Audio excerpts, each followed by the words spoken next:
Are you ready to bring a breath of fresh spring air into your home? I know I sure am. And so in today's video, I challenged myself to transform some recent thrift store finds into charming cottage decor, perfect for spring. Ready to kiss winter goodbye?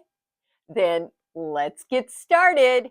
This thrift store clock is huge, 30 inches tall, and it only cost $3.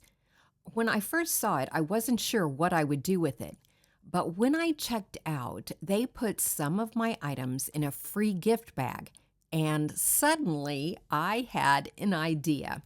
After removing the clock mechanism, I applied some rub and buff gold wax to freshen up the metal frame. But it ended up being brighter than I wanted. So then I brushed on some white wax to give it a more muted appearance. Here you can see the difference. Next, I moved on to the clock. I carefully pried off the plastic clock covering and then removed the 3 clock hands. I probably could have left the paper clock face, but I peeled it off anyway. Then I grabbed that free gift bag that depicted a Monet painting. I chose a section of the picture that I wanted to use and traced around the plastic cover and then cut out that circle. To give the paper extra stability, I cut an additional circle from a piece of poster board and I used glue stick to adhere the 2 circles together. This step also helped to remove a few wrinkles from the original paper bag. I pressed it into the clock frame to indent the center so that I could then use an X-Acto knife to cut out a tiny opening for the clock hardware to stick through. Before attaching the picture, I wanted to paint the plastic clock frame to coordinate better with the metal stand. I started with a cream-colored chalk paint, and when the paint was dry, I lightly distressed it with sandpaper and then applied antiquing wax, wiping away the excess. Then I applied some gold rub and buff. I put it back in the stand and reattached the screws. The previous clock face had been in place with double-sided tape, but I used glue stick to attach mine. I reattached the hour, minute, and second hands, and then for a fun embellishment, I hot glued a small black bow to the back of the girl's dress. Then I popped the plastic cover back in place. I was not loving the clock frame, so I continued my painting experiment and I lightly dabbed on some black chalk paint, followed by more rub and buff, followed by more white wax. Yeah, it was quite the experiment, but amazingly, it did end up matching the metal frame. To add some additional detail, I hot glued some metallic-looking rope around the clock frame.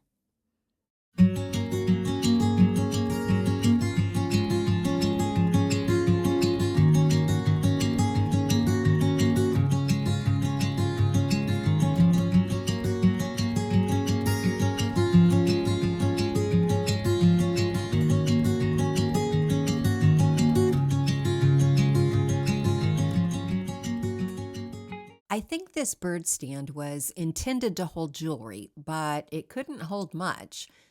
Originally, I think it had 4 small hooks, but one had broken off, so I just used wire snips to go ahead and remove 2 more of the hooks, leaving just the one near the top. I used a bit of light-colored wood filler to disguise the small holes left behind where the hooks had been.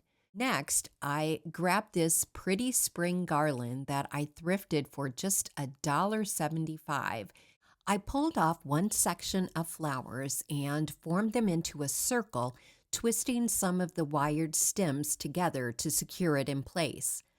I cut off a couple of damaged stems and then I added in a few additional stems from the garland to fill in any empty spots. Finally, I just tied a silk ribbon around the top of the little wreath and hung it from the one remaining hook.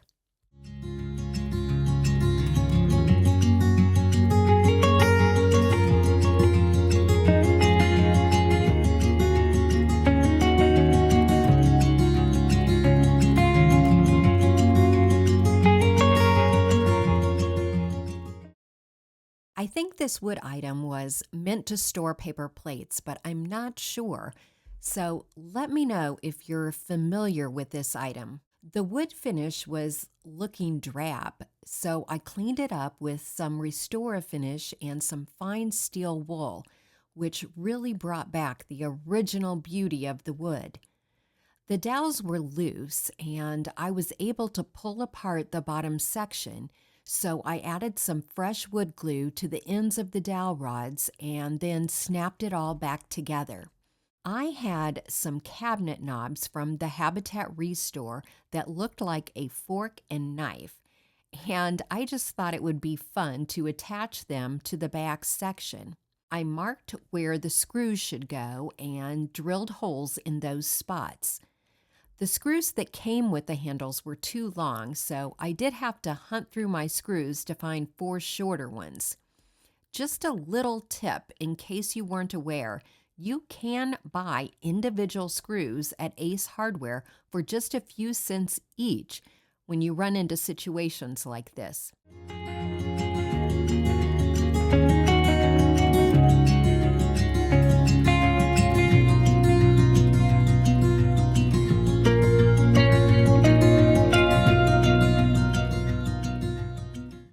You might remember seeing this pretty vintage fabric in last week's video. I only had a small piece and I wanted to use it in a way that would highlight its unique designs. I had thought about using it to make a pleated lampshade, but then you wouldn't really be able to discern the designs at all. So I decided to make small heart-shaped pillows featuring a different design on the front of each pillow. I made a paper pattern and was able to cut out 7 hearts with 7 different designs. Then I cut out 6 more random hearts with the remaining fabric to use on the back sides.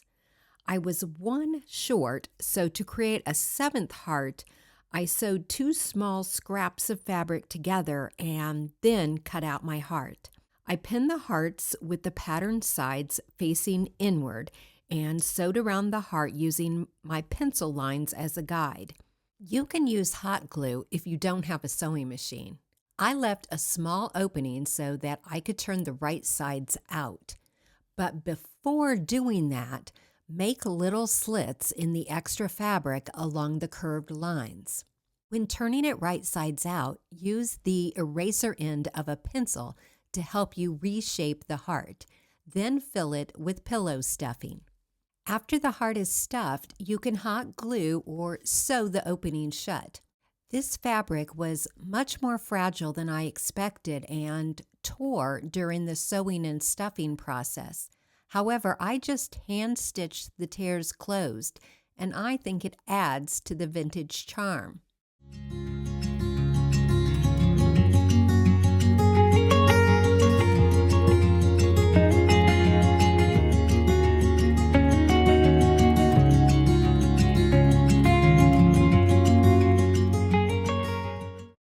I think this next project is my favorite thrift flip this week. I thrifted 2 unfinished birdhouses and then I bought 4 more at Dollar Tree. The 2 taller ones had rope hangers that I pulled out, leaving a hole in the roofs. My initial plan was to drill holes in each roof large enough to hold a small Dollar Tree test tube. However, the wood on the Dollar Tree houses was so thin that it caused the wood to split and break. I was able to drill holes in the 2 thrifted houses, but then I realized that the holes needed to be longer to allow the test tube to stand upright. So I used an X-Acto knife to carve out a longer hole. I applied wood filler and hot glue around the inner edges of the hole and then inserted the glass tube and then filled in any remaining gaps with additional wood filler. I had planned on adding test tubes to all 6 birdhouses, but I changed my plan and decided to just drill a small hole in the remaining birdhouse roofs. I let the wood filler dry and sanded it smooth, and then I painted each house a different spring color. Each house needed 2 coats of paint, and the pink one needed 3 or 4 coats. I could have skipped painting the roofs because I decided to cover them with some pretty scrapbook paper. I cut out rectangles of paper slightly wider and deeper than each roof and adhered them with glue stick. Then I just used a utility knife to cut off the extra paper along the edges.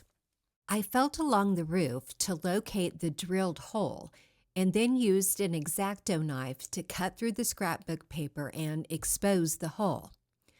For the 2 houses with test tubes, I cut a hole in the center of a large square of paper, adhered it to the roof, and then just cut off all that extra paper on all 4 sides. The birdhouses were looking much cuter. Next, I printed out vinyl letters to spell the word spring in various sizes to fit each of the birdhouses. If you don't have a cutting machine, you could stencil or stamp the letters on, or just use some pretty stickers. I applied the letters to the back side of each birdhouse, the side without the hole and perch. Then, to make them prettier, I applied some small floral rub-on transfers that I had previously purchased on Amazon. Have you figured out where I'm going with this? Next, I pulled out the floral garland that I used in an earlier project and began pulling the stems apart.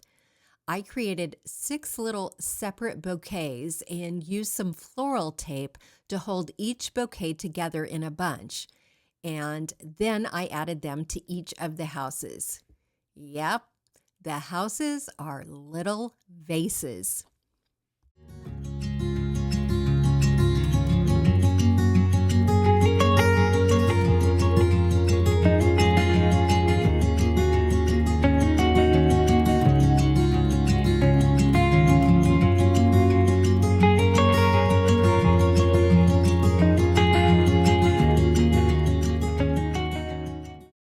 I bought this wood decor piece because it reminded me of a fleur-de-lis design, but I had no idea what I would do with it. However, once home, the blue color reminded me of a vintage creamer I had thrifted a few weeks ago, so I decided to combine them. I cut a strand of florist wire and ran it through the creamer's handle and through the openings in the fleur-de-lis, twisting it tightly together on the back side. Now, what do you think I'll put in that creamer? To fill it up, I added a piece of packing styrofoam and then topped the styrofoam with some Spanish moss.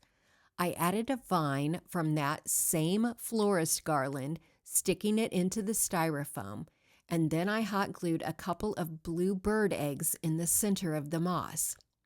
To cover the exposed florist wire, I ran some lace ribbon over it and tied it in a bow on the front side.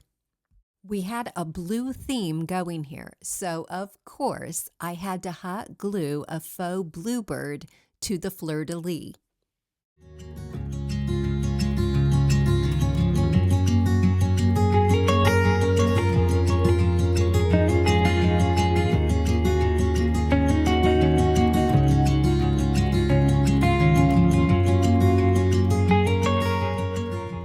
I've never seen a shelf quite like this, so I had to buy it even though it's plastic, and I rarely buy anything that's plastic.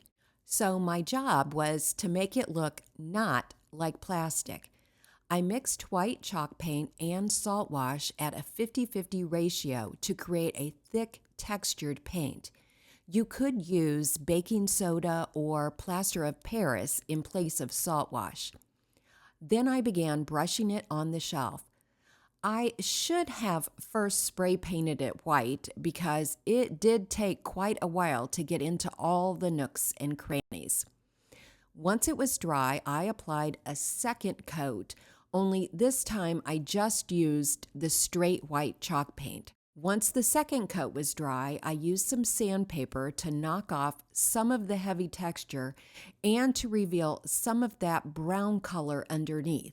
I wanted to apply antiquing wax to make the details stand out more, but first I brushed on a coat of clear wax. This would allow the antiquing wax to more easily be wiped off.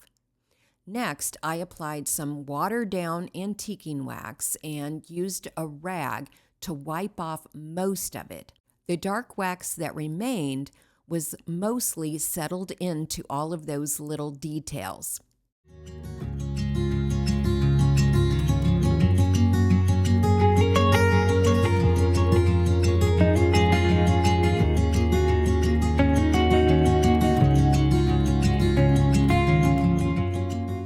I think I only paid $1 for this heart-shaped jello mold, and I wanted to turn it into decor.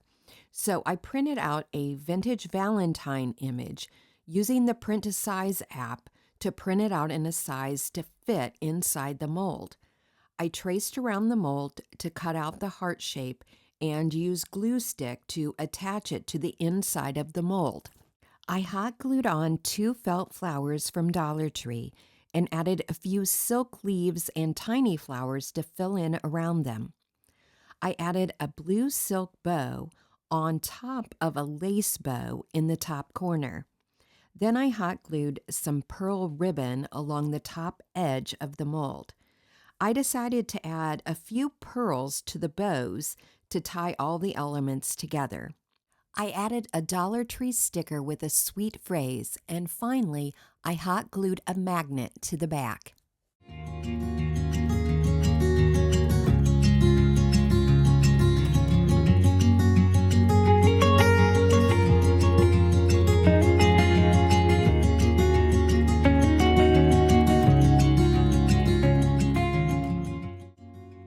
I'd love to know which of today's projects was your favorite.